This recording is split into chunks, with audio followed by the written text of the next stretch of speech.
Hello, I'm Jack Nichols and welcome to highlights of the 2011 Formula SimRacing World Championship.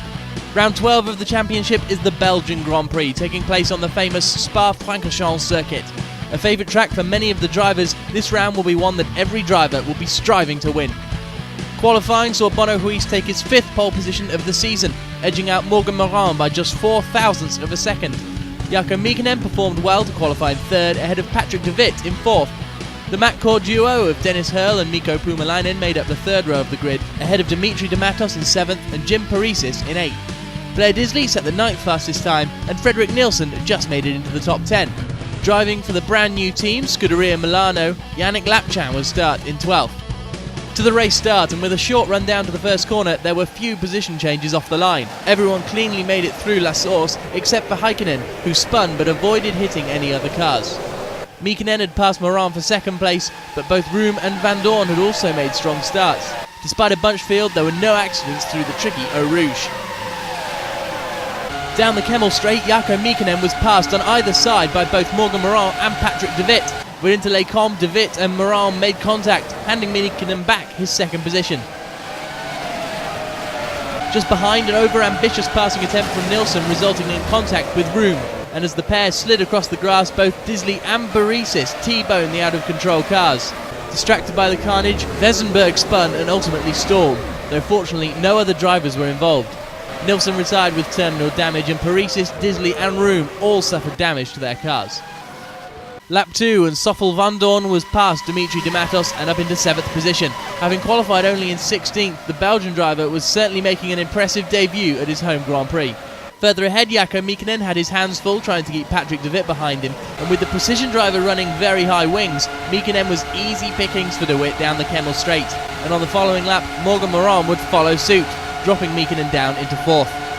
However, a dreadful mistake from de Wit had the Dutchman run wide over a curb and slam his car hard into the Armco. After a promising start, the faster-than-speed driver was out of the race. The battle for 10th place produced some action, with Lee Morris frantically looking for a way around Yannick Lapchan. The two drivers swapped positions several times around the circuit, but Lapchan seemed to have the edge over Morris.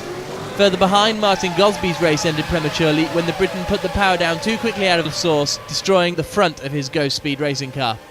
At the front of the race, a rare mistake from Bono Huis fed the champion into the hands of Morgan Moran, and out of Eau Rouge, the ATR driver used the draft to take over the race lead. Over the following laps, Huis desperately fought to retake his position, but Moran always had an answer, and the two drivers swapped position on several occasions, with Moran seemingly having the upper hand. Just behind, Mykänen's lack of top speed continued to punish the Finn, losing out to fellow countryman Mikko Puumalainen, and immediately behind, Dennis Hurl eventually succumbed to pressure from Stoffel Van Dorn after an awkward overtake.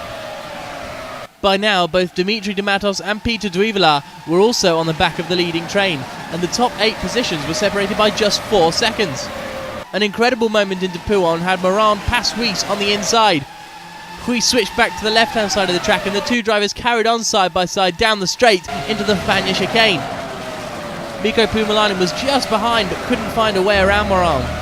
With the top 4 drivers scrambling for position, things got messy as Van Dorn broke too late for the bus stop chicane and collided with Mykkänen, spinning the precision car and dropping him down into 8th place. Puumalainen then misread Moran's entry into La Source and drove over his back wheel, dropping him behind Van Dorn.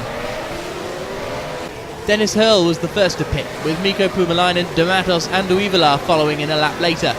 Van Dorn was consequently leaped by both of the McCord drivers, and then de Matos on his outlap, dropping him down into 6th. Sadly, Yannick Lapchan's race ended with the Frenchman stalling in his pit box, and after suffering from throttle problems from the start of the race, Mohamed Patel called it quits after his first stint.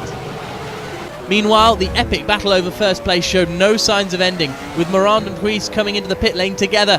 However, Moran's pit stop location put the ATR driver at a slight disadvantage, and Huis made it out of the pit lane first, feeding right in behind Dennis Hurl.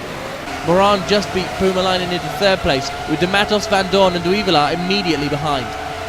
On lap 21, it all started to go wrong for Moran. After challenging Hurl into Les Combes, the ATR driver span across the grass and dropped back into 7th place. Several laps later, another spin at the exact same corner after contact with Van Dorn dropped him further down the order.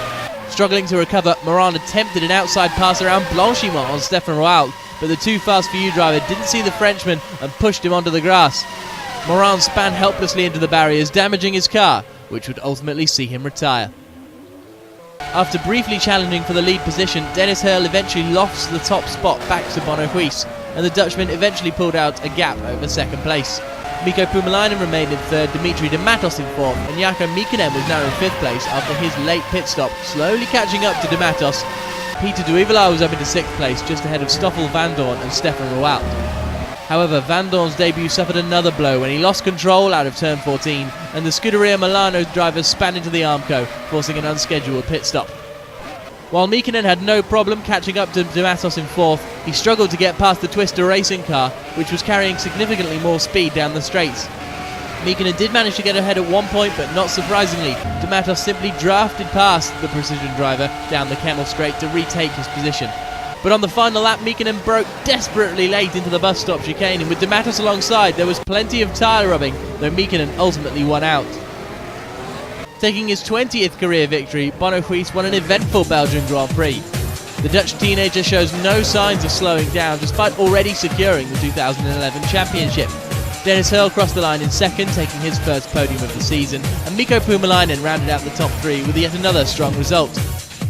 Mykkänen finished in fourth, just ahead of de Matos in fifth, and Peter de Wit achieved a great result for the Next Rex team in sixth. Stefan Rouault held off Lee Morris for seventh, and Jim Paresis crossed the line in ninth place. Stoffel Vandoorne was later omitted from the results after failing to comply with post-race procedure, which moved Blair Disley up into the points and Reino Room into 12th. In the championship, Mikko Puumalainen and Jarkko Mykkänen are now equal on points in the battle for second place, with the Twister duo of Nilsson and Kirchhoff slowly falling behind.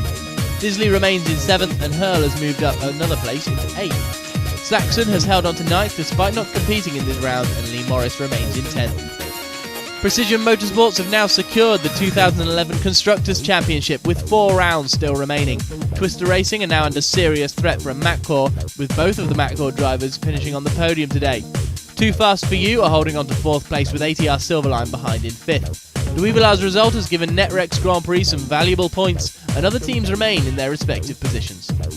The next round will be the Italian Grand Prix, and you can watch that race live as it happens. Simply go to psrtv.com on the 18th of September at 5:30 p.m. GMT. We hope you've enjoyed today's highlights. I'm Jack Nichols, and we'll see you in 2 weeks' time for round 13 of the 2011 Formula SimRacing World Championship.